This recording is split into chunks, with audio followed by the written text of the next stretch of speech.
and dig right into what you're here for, Nicodemus. You can't see the kingdom unless someone is born again.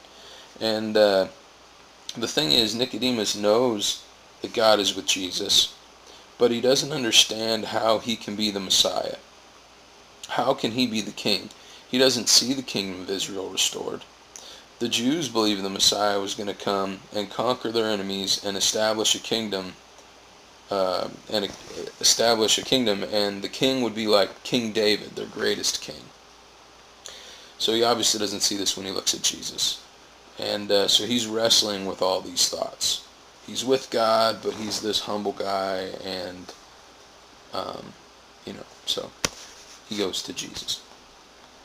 This is why he's here to see Jesus, and this is why Jesus brings it up. I already pointed that out. But, let's see. In verse 4, Nicodemus has not been born again, as of yet. And he's not experienced spiritual rebirth,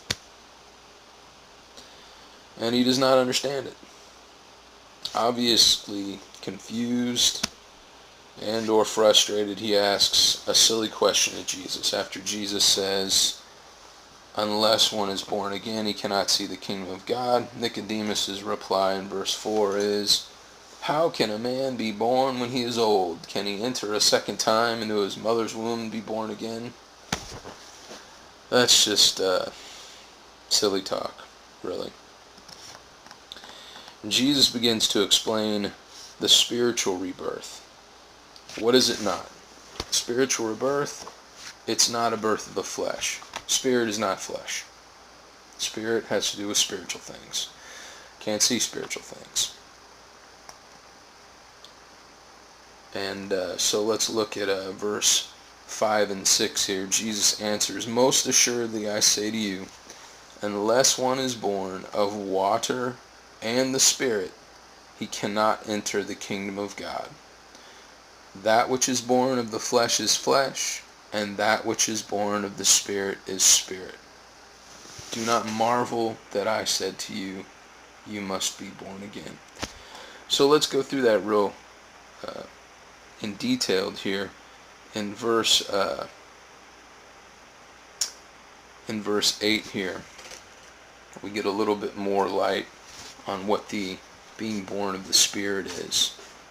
In verse 8 is a description of this. The wind blows where it wishes, and you hear the sound of it, but cannot tell where it comes from and where it goes.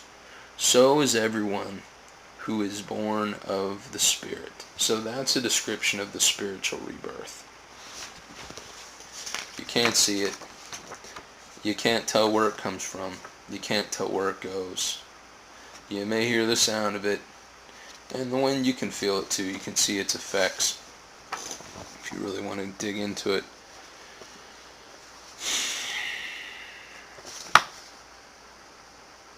When someone is reborn spiritually, we don't physically see them being reborn, because it is something spiritual going on inside that person.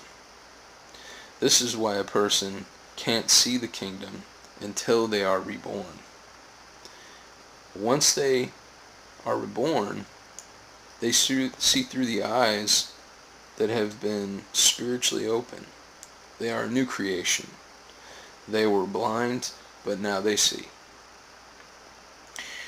In verse 9, Nicodemus says, how can these things be? And Nicodemus is still stuck. He still doesn't understand. This is not because Jesus is speaking to him in riddles. Jesus is teaching him in the way a rabbi would teach. And Nicodemus, being a Pharisee, has spent countless hours listening to rabbis teach about God and the law.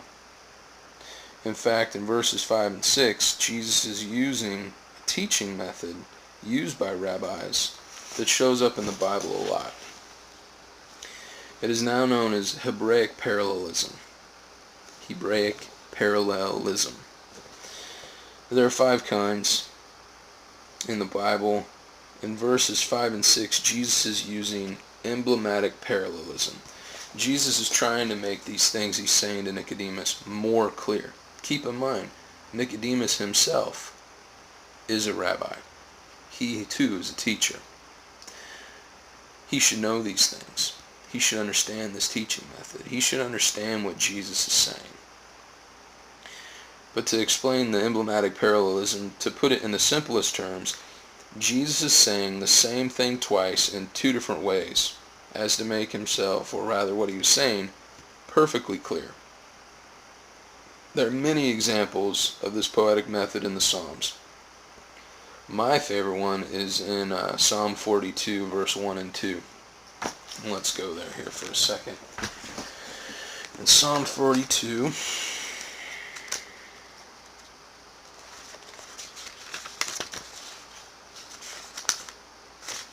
let's be a good example of this.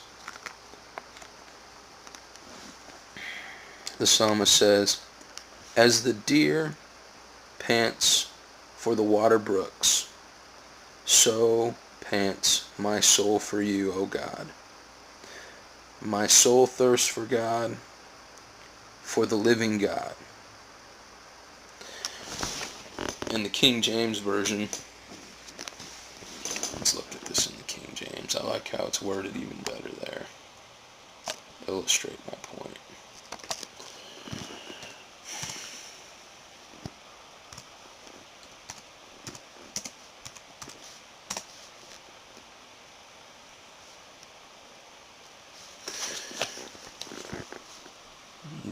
Verse 1, "As the deer pants for the water brooks, so pants my soul for you, O God.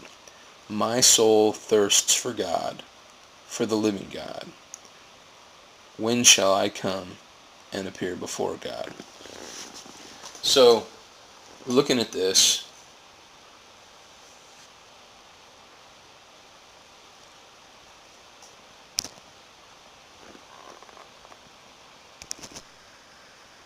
okay, so pick this up in verse 1. "As the deer pants for the water brooks, so my soul pants for you, O God. My soul thirsts for God, for the living God." Now, here's the parallel. In verse 1, "as the deer pants." That's paralleled in verse 2, "my soul thirsts for God." So how does his soul thirst for God? He compares it to a deer panting for water. Now, for the water brooks, he's using the water brooks as a parallel for the living God. Basically, his living God that he thirsts for is going to quench his thirsts like fresh water brooks. I don't want to belabor that anymore. What we're going to do now is look at John 3 and the parallel that Jesus is using in John 3. We'll go back over to John 3. You should take some time and look into Hebraic parallelism for yourself. There's all kinds of information out there for you on the internet to be learned about that. Okay, so let's look at this example here and see how this works here. In John chapter 3 verse 5, Jesus says, "Most assuredly I say to you, unless one is born of water and spirit, he cannot enter the kingdom of God." Now let's look at the second part. What is the parallel to being born of water?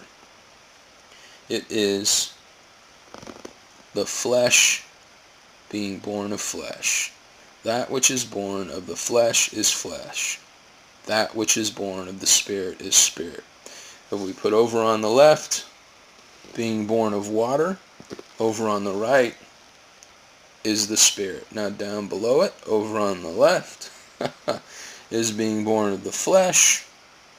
Over on the right is being born of the spirit. This is a Hebraic parallelism. And in this parallel, we can see that Jesus is using the phrase born of water to refer to the first time you're born, the flesh birth, the flesh birth, where you've been in the water for 9 months,